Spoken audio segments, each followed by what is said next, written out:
Okay, well, here we are with the next lecture in the series on goodwill and writing. And tonight we're going to talk a little bit about register and politeness in language. And I won't spend too long on this because I know a lot of you already know about this from translation and those kinds of things. But it's interesting nonetheless, and certainly a key when you're looking at how to create prose and writing for readers and not just out of your own needs. So here's your trivia for tonight. What does epistomophiliac mean? Okay, that's not a great word, epistomophiliac.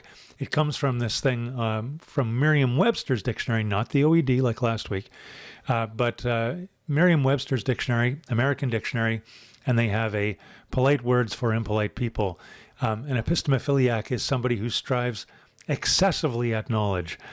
So perhaps, as they suggest, not the right person to have next to you at a dinner party. And since tonight we're going to talk about what's polite and what isn't, I thought that was pretty appropriate. So we're also going to quickly go over the last lecture, just a little bit of recap and how we got to here. Then finally tonight we're going to talk about some of the real characteristics of reader-based versus writer-based prose after we go through the formal aspects of language or the strategy of politeness in writing and speech.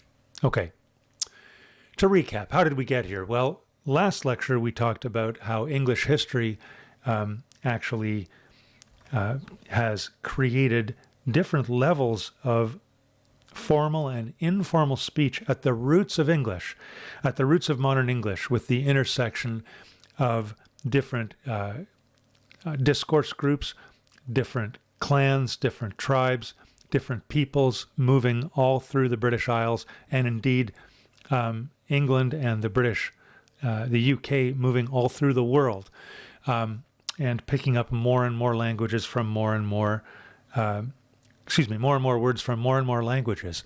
And of course, French is right in there at the very beginning of what we would normally think of as English. Certainly in Middle English and in the Norman Conquest, we talked about that.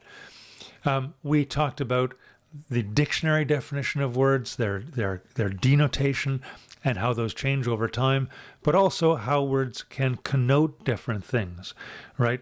So think of a word like baby, which means, a small infant, but may also be something you call your boyfriend or girlfriend or significant other.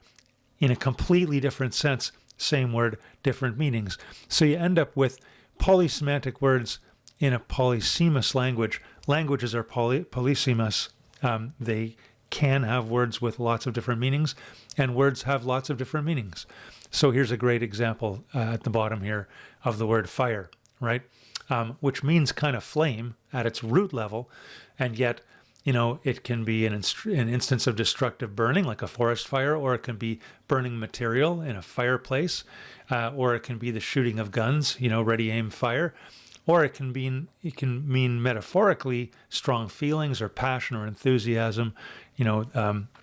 There's a real spark between people, even extending, or this speech has real fire. Okay, or as the example says, it lacks fire. Okay. Which brings me to register and formality. Now, we noted last time that the influence of French conquerors, meant that many of the high register, high formality words in English came from French, which obviously came from Latin. So there's quite a high level of formality in those words and phrases, both because they were the language of the court, but also because Latin was also the language of the Roman Empire and of the Catholic Church in the West. These all carry with them the trace of that formality. And that's what register is. It's really, what level of language are you using, right? And at the very top, or the most formal, and there's lots of ways, by the way, to cut this up. Lots of scholars cut this up in different ways. So one scholar might have 13 different levels. Some other scholars might have 3. Certainly the ancient Romans, a lot of their writers had 2 or 3 levels of language, one appropriate for the state, one appropriate for business, one appropriate for the home. But this is a very generic way of looking at it. So these are kind of 5 levels of language, starting with the most formal, right? So this is the equivalent of wearing, black tie for men and fancy evening gowns for women. This is, the most formal language can be. It's frozen. It doesn't change. And here's a couple of examples you may have heard. So in legal language, there's a lot of forms that have not changed for 1,000 years or close to it, right? So you might have cease and desist in a contract, and that's quite a formal utterance, right?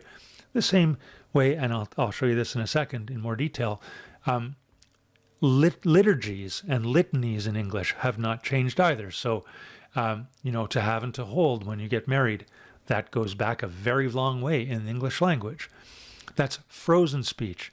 Now, just below frozen is formal speech.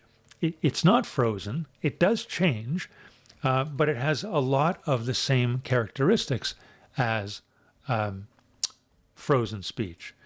And below that, going lower here in terms of formality, is consultative or sort of neutral speech, right? It's certainly not frozen and changes all the time. And it's not as formal as formal speech.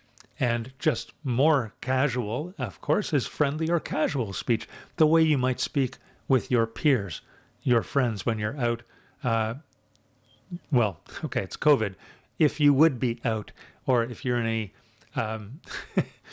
a friendly Zoom meeting or something and sharing a socially distanced glass of something, this is the way you would talk to people, right? And then finally, there's the way you talk to your family, your loved ones, your children, or your parents, and that's intimate speech, right? So, the way you talk to your significant other, to your lover, is completely and totally different the way you speak to most of your friends, which is completely or totally different than the way you'd speak to strangers, which is completely and totally different than the way you speak at a formal occasion if you're asked to speak, which is completely and totally different than you might speak in a church or at a formal, super formal occasion or in a court of law. So their language has these resources to reflect what? It's socialness. These are all social things, right? This is how language addresses the social occasion of utterance and how you, it's the clothes that language puts on to reflect and to create the social occasion that's going on. So I stole this from some, clickbait site, right? About what wedding guests should wear, right? And as you can see, what should guests never wear? Ladies, nothing skimpy or see-through or barebacked or with plunging necklines or, anything that basically, takes away from the bride. Oh, there's even more. You're not supposed to wear black, like all black, like it's a funeral. And you're not supposed to wear white, of course, because that's taking away from the bride. Look, the length of the dress normally reserved for black or white tie events, right? So it's a long evening gowns when it's black tie or white tie. And then men, basically, you're not supposed to dress like these guys, believe it or not. Because they're wearing running shoes. There's nothing wrong with their suits, but you're never supposed to wear running shoes. This is a UK clickbait site too. I just picked one at random. But the point is, we've all been to social events where people dress incorrectly, and it's embarrassing, right? At the least. And if you've been like me at many weddings, because I was a wedding photographer at one point, you've probably seen or heard terrible speeches given at weddings that never should have been given, right? Let alone thought of. Maybe they weren't thought of so much. But the point is, language works like this as well. So let's look at some instances of how that happens. What do we got here? Oh yeah, there's that. So this is a ceremony you might take part in. This is the convocation ceremony for University of Toronto. And convocation is one of those formal occasions. It's not a religious occasion. Is it a legal occasion? Well, sort of, but it's a historic occasion. And look at University of Toronto's convocation instructions here, right? The Chancellor will formally convene the convocation in Latin. Okay, now it doesn't get much more formal than that. And in fact, the President will then also address the Chancellor in Latin, right? And then the Chancellor will also reply in Latin, right? And they will begin the proceedings in Latin, and they will end the proceedings in Latin. And in between, they will say some things that are pretty formal, like, on behalf of the University of Toronto, by virtue of the authority vested in me, I hereby admit all those candidates not here present to their degrees, diplomas, and certificates in absentia. There is another bit of Latin thrown in at the end. So this is a very formal occasion, and the speech is very formal too. And in case you think that York is not that formal, it totally is. Maybe not quite so much. There's a lot more English here, although convocation generally does begin with the Chancellor calling convocatio est, which means convocation begins. And of course, look, there's the Latin at the end, admitto vos ad gradum. And if that sounds a lot like, Harry Potter, whatever, J.K. Rowling used a lot of sort of fake Latin in all the spells to give them a formal and ancient aspect. But we use these same things over and over. And why do we use Latin? Well, because the very first universities in the West, about 1,000 years ago, would have used Latin all the time in their convocation ceremonies. So this is a way of signaling that some things don't change, and some things don't. Here is a bit of the wedding ceremony from the 1549 Anglican Book of Common Prayer. It's the first one. It's not the first thing in English, but it's one of the first things in English that spells out the rites of the English Church. Don't forget, the Roman Catholics still used Latin. The Lutherans used German. The English obviously used English. So if you've been to a Christian wedding in the last ever, you may have heard these words or something like this. N stands for name. So it's I, my name, take you, my name, to be my wedded wife, to have and to hold from this day forward, for better, for worse, for richer, for poorer, in sickness and in health, to love and to cherish till death do us part, or till death us depart, according to God's holy ordinance, and thereto I plight thee my troth, my truth. Troth means truth.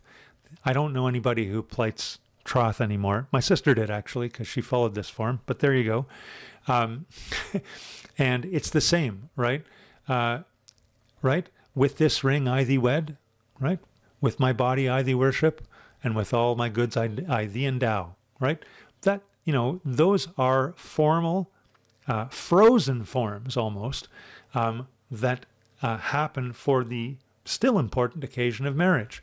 You will find the same thing in the 1650 version? This is 1549. I'm sorry. This is the same thing. Look, this is the wedding, right? Wilt thou have this man to thy wedded husband, right? To love together after God's ordinance in the holy state of matrimony, right? Those are the kinds of things you'll still find in most Christian ceremonies, whether they're Catholic or Protestant, because the language sticks. A lot of the sayings that we have, like, am I my brother's keeper, come from the 1611 version of the Revised Standard Version of the Bible, because those kinds of things stick, right? Judge not, lest thou shalt be judged. I mean, when else would you say lest? Those things stick in the culture. Dearly beloved friends, we are gathered together here in the sight of God and in the face of this congregation to join together this man and this woman in holy matrimony. That's still the way a lot of weddings begin. There's also, I should add, funerals, because funerals are often the same. So here's the order for the burial of the dead in the Book of Common Prayer. in 1642. So it's a little later, and I don't know what's going on there with, oh, that's awesome. Gotta love it when PDF works in real time. Okay, there we go. So I'm sure you may have heard some of these words as well. They are common to funerals even today, right?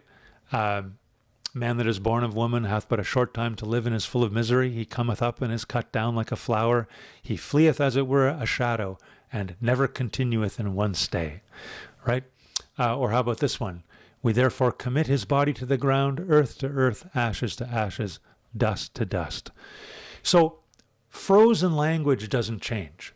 Frozen language sticks around for a very long time, and you're going to find it in liturgies, litanies, sacred times, and sacred events, very, very formal occasions, marriages, funerals, convocations, all those kinds of things. The other time you find it, of course, is in a court of law.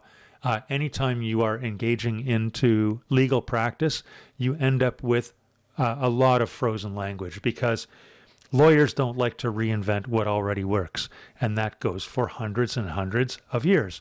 So that leads to the condition where people don't really know what they're signing in contracts, especially because contracts stick around. So here's something from a Canadian plain language for mortgages initiative that is about 10 years old now, but they're still going at it.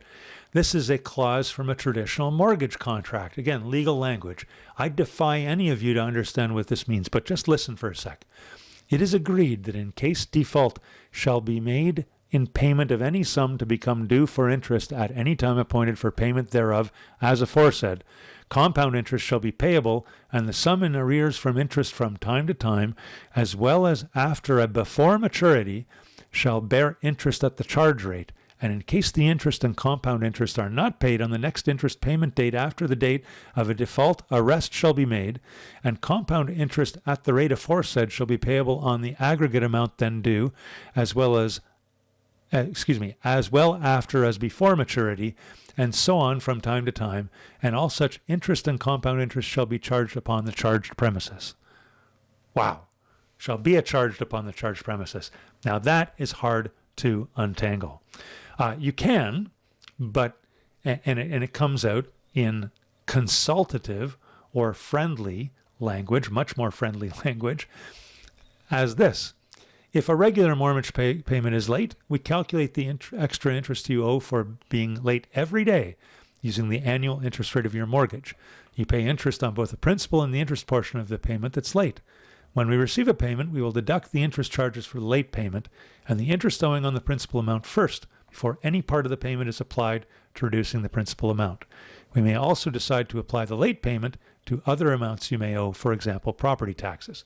Okay, so as they say, it's not fair to take material out of context, but it totally is fair to show you how things don't change. And they don't change for a reason. When judges have made decisions based on contract laws, those contracts stick around and they're used again and again because they work. So frozen language works. Frozen language is what institutions use to enact their social orders, if you like. Okay? And it can be comforting. I mean, if you know the service you are participating in a religious ceremony, then it's a kind of connection between you and all the people who have said those same words over the years. And when things change, people get upset because it changes their relationship to the institution. Formal language is a lot like this language. What can you say about it? Well, for one thing, it's very passive, and we're going to talk more about the passive voice. But it is agreed that is a passive form of agreement. It doesn't say who's agreeing. It doesn't say you're agreeing. It doesn't say they're agreeing. It says it's agreed, right? It's kind of this existential thing, and we're going to talk about that. These sentences, I don't know whether you noticed, are also really long, right? So I don't know whether you noticed that how long those those two sentences are, but they're really long. Um, in the rewrite, in the less formal language, the sentences are shorter. Now, what we don't see in this very formal language, almost frozen language, are things like double negatives, which also are a mark of raised formality. So when's the last time you said to your parents or friends, "It's not for nothing I don't want to go out with you"? Okay, that's very formal.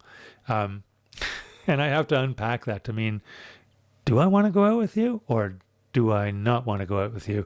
I do want to go out with you. It's not for nothing that I don't want to go out with you means I don't want to go out with you and I have a reason. But you have to unpack it, right?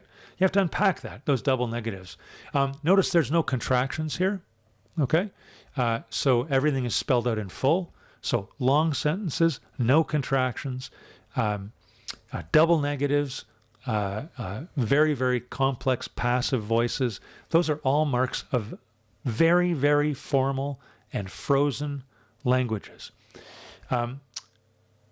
Now, we also freeze language in certain social occasions where it's only appropriate to say certain things. So think about how tongue-tied you've ever been. If you've ever had a friend or family member or somebody close to you die, how do you express that to people? Right? There's only certain things you can say, and certainly there's only certain things you can write and still be polite. Sometimes, if you're very, very close to people, you can be more intimate. But for the most part, in normal society, you have to be very, very careful what you say in those situations. And you will end up with something like, "I'm so very sorry for your loss. If there's anything I can do to help, please let me know."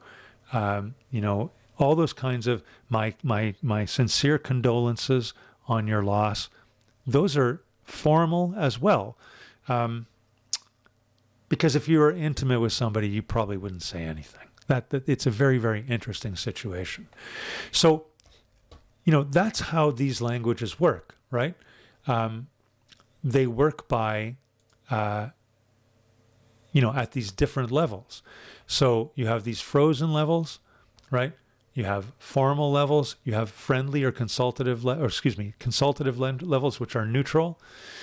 You have friendly or casual, like these. This is where slang comes around, and this is where a lot of invention in language comes around. I'm sure you have a friend who you can speak to, and nobody else knows what you're talking about because you're using language in different ways. And then there's intimate speech where, I can say something to my son or to my lover, and it only means something to us. It really doesn't mean anything to anybody else. But it's the opposite of formal speech or frozen speech. It's made up of gurgles. It can be even made up of language that changes all the time. So it has lots of contractions. It has lots of gaps. It has lots of ellipses. It uses words in various different ways. It has a lot of joke words. It has contractions. It has lots of fragments. It is usually active, not passive, right? Now, if I asked you where most business communication fell, where would you say? Okay? The fact is, most business communication falls in these three areas: formal, consultative, or friendly. And it depends on what you're writing.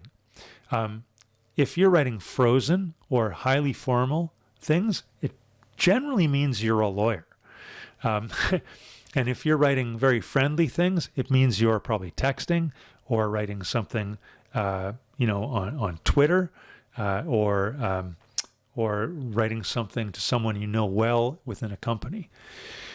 The neutral form, consultative, is actually the most interesting way to write prose for business, and that's what we're going to focus on for most of the courses. The fact is, most people, when they write something, they write too formally. They don't want to upset people, right? When you wrote, if you wrote that diagnostic on losing money, through Visa, I guarantee you wrote formally. much more formally than the person trying to write a friendly or consultative letter to a improbably English-capable extraterrestrial alien. Isn't that funny? When we write the automatic letter that's in our heads, we tend to write formally. And I will say this, too formally. Go back and look at your what you wrote about the visa situation. Is it passive? Did it just kind of come out of your brain? Did you think about what you were actually trying to accomplish with that letter, or how the person on the other end might receive it? Or did you just sort of regurgitate a letter that was already pre-written in your head? Most students, I have to say, when they write going from academia to business, write too formally. There's too much formal language that gets taught in essay writing especially. For instance, I know you have professors that will not let you use the active voice in writing essays. You're not allowed to say, I think this book was brilliant. Okay, I get it. Because that's not academic speech. That's blog speech. But the fact is, business runs on blog speech, not so much academic speech. So the very first thing you need to think about is what clothes is your prose wearing? Are you wearing the equivalent of all black at a wedding? Or, more importantly, are you overdressed for the occasion? And of course, these are occasions, and register is affected by a whole ton of stuff, and all of them are social, right? So what role are you playing? I mean, everybody plays a different role all the time. Right now, I'm playing the role of, a distant professor speaking to to you guys. I'm imagining your faces. It's really hard to do this to no one, I got to say. But of course, I also play the role of a father, of a boyfriend. I also play the role of a worker at Google, right? A technical writer. So I have all kinds of roles that I play. Some are assigned and some are acquired. You sometimes acquire roles like student, but your gender role is often assigned by culture, and there's a lot of tension around that, right? King or queen is assigned. Even governor general is assigned. You don't acquire the status of being governor general. You're appointed. The number and status of your audience will absolutely change the way you speak and the level of formality, but not in ways you might think. The small, intimate audience that you can actually speak in more idiosyncratic ways, including more formally if you want, versus a hall filled with 1,000 people or a campaign speech for the masses, right? How formal is Donald Trump? Ask yourself when he speaks. Is he formal? I hope you think the answer is no, because he's not. But I'll tell you a secret. Barack Obama was not formal either. Now, he used formal rhetoric, and I will put myself out there right now and say he used much more effective and powerful rhetoric than Donald Trump, but he spoke very, very simply. So when you look at the formality of his speeches, they're rhetorically formal, but they are still very, very simple and low register. Okay? Interesting, eh? The relationship between the writer and reader, man, look at that. That is a terrible typo. But the relationship between the writer and reader and speaker here also determines how much communication is there explicitly or implicitly, how much is in the social situation, and that affects the formality. Where you're speaking can also affect the formality. So the circumstances, like, there will be different speech in a pub than there will in your house, than there will in a church, right? Even the medium for writing affects the formality of the communication, right?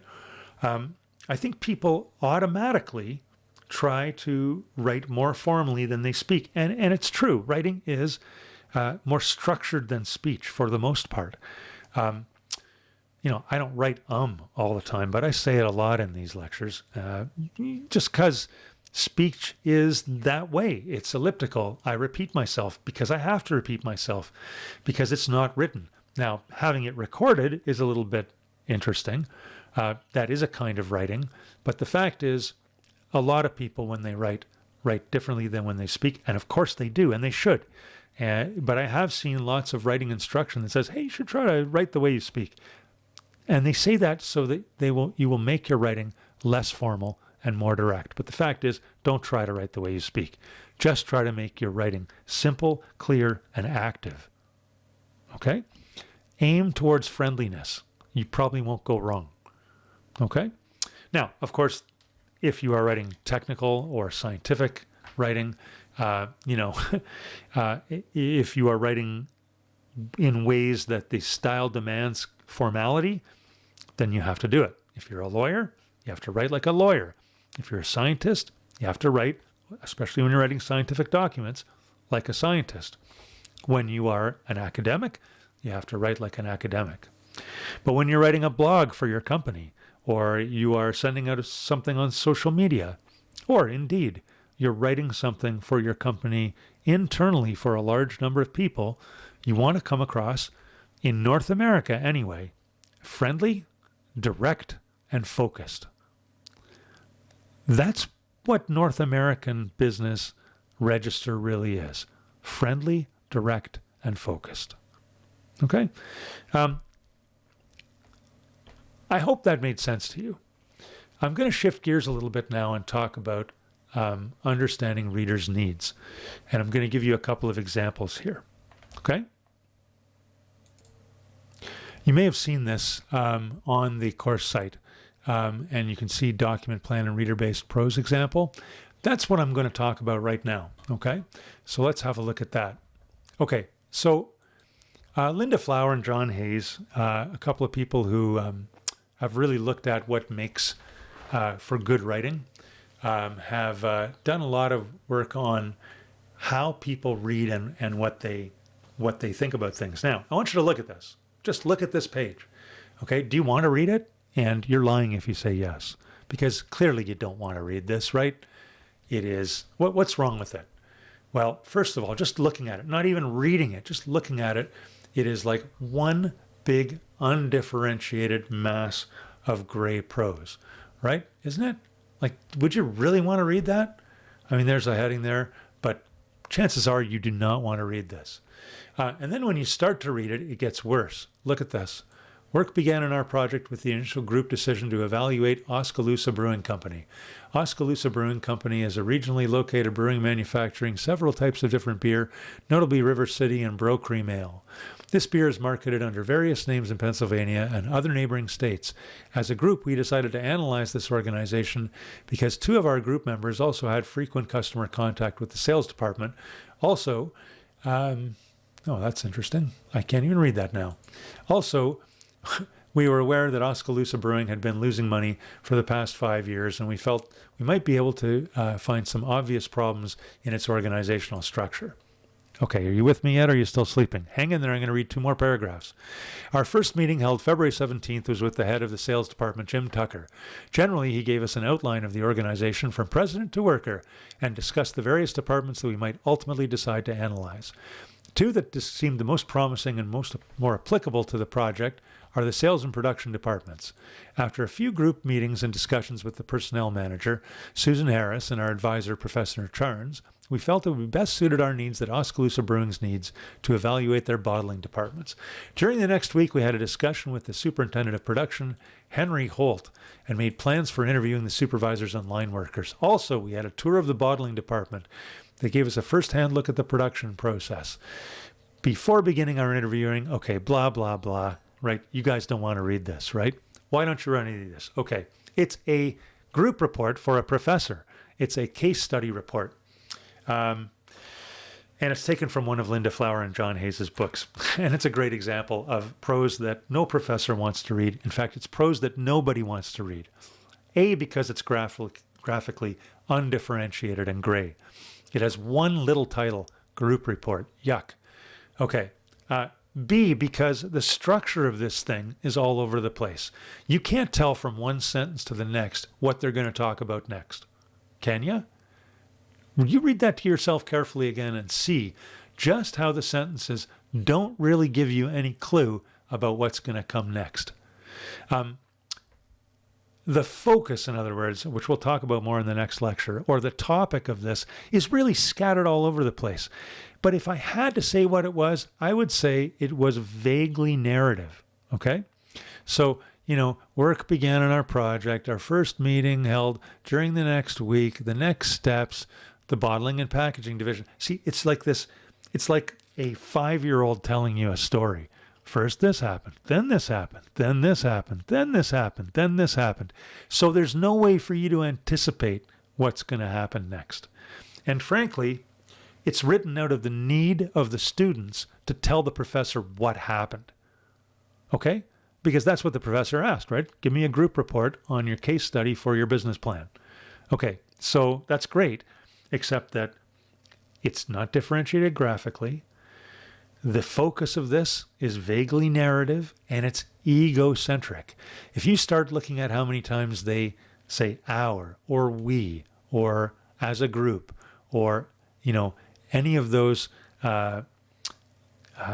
terms that are essentially synonyms for the group, for I, right? Then you'll see that it's all about them and what they did. And that's great, except that it's really hard to read all that stuff. Egocentrically focused, horrible narrative, or simple narrative. I like narrative, but not this kind of narrative, right? And terribly undifferentiated graphically, right? These are hallmarks of prose that has been written from the needs of the writer. This is writer-based prose, right? These students had to write this text, and so they did. Okay? Now, could you fix this without actually rewriting it? Well, if what I say is true, you could fix this just by giving a structure around it that is better for readers, right? So let's look at the revision of this on the next page. Oh, look, it's a memo. Okay, that's how old this is. A very long time ago. Nevertheless, I know what it is now, at least, and I know who it's to and where it's from and when it was written. And that alone is a huge amount of context, which tells me what I'm doing. It's a progress report. The Oskaloosa Brewing Company. Oh, good. Why Oskaloosa Brewing? Oh, look, it's a question. It's a dialogue, right? Oskaloosa Brewing Company is a regionally located brewing manufacturer. As a group, we decided to analyze this organization because 2 of our group members have frequent contact with the sales department. Also, we are aware that they've been losing money. Okay, so basically, these guys drink a lot of beer. They buy a lot of beer from Oskaloosa, so they're going to do it. But look how much cleaner this is. I can skip over this and I can read it so much more easily because it's, right, focused, graphically differentiated, and chunked into units that my brain can grasp, right? And because of this structure, it now no longer looks like it's just as simply randomly narrative. And it isn't, right? Oskaloosa Brewing Company is a regionally located brewery. After several interviews, the next step, it just seems better with this Oskaloosa Brewing. Where to concentrate? Next step. Okay, now that's pretty weak, but it's still so much better than it was, right? So understand, this did not fix anything because they didn't rewrite the prose, which is still pretty bad. It's still egocentrically focused and vague from line to line. But just organizing it into these categories has made it so much better that it's not even funny. Okay, well, I hope you stayed with me through all of that. I'm going to leave you with this old document organization plan. Now, it's from a very long time ago as well, and it's based on an old Ontario Hydro document plan. Ontario Hydro doesn't even exist anymore, hasn't for decades. But the point is, whenever the engineers or people there used to have to write anything that was important, they had to write something called the document plan. This last week at Google, I also had to write a document plan. Most people in any kind of business have to plan what they're going to write before they write it. And the reason they do that is so that they write something reasonably reader-based, right? Reader-based. as opposed to writer-based. Thinking about the needs of the reader is what will get you a better document right off the bat. We've been talking about creating goodwill, right? So to create goodwill, first do no harm. Understand where ambiguity lies. Next, wear the right set of clothes. Make sure you're in the right type of formality, which is not too formal in North America. And finally, plan before you write, okay? Look at this. Now, there's a lot of stuff here that I would say is not that important. But look, what are you going to write? When's it due? Who are your readers that you know of? Of course, in a business, anybody could do it. What's the subject? Is there a problem here? If there isn't, I don't know why you're planning. So there's always a problem usually. What is the problem? Okay. Statement of purpose. What is the document supposed to accomplish? This is the most important thing right here. The rhetorical statement of purpose. I hope to persuade my readers that, okay, now, what does that mean? It means this is where I want to move them to action.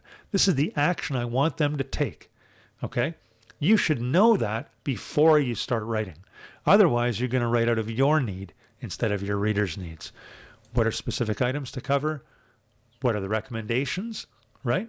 How important is this? What are costs involved? And who else should be communicated with? This is a good all-purpose plan, folks, but you could get a good plan down to, these things right here. Particularly this one, rhetorical statement of purpose.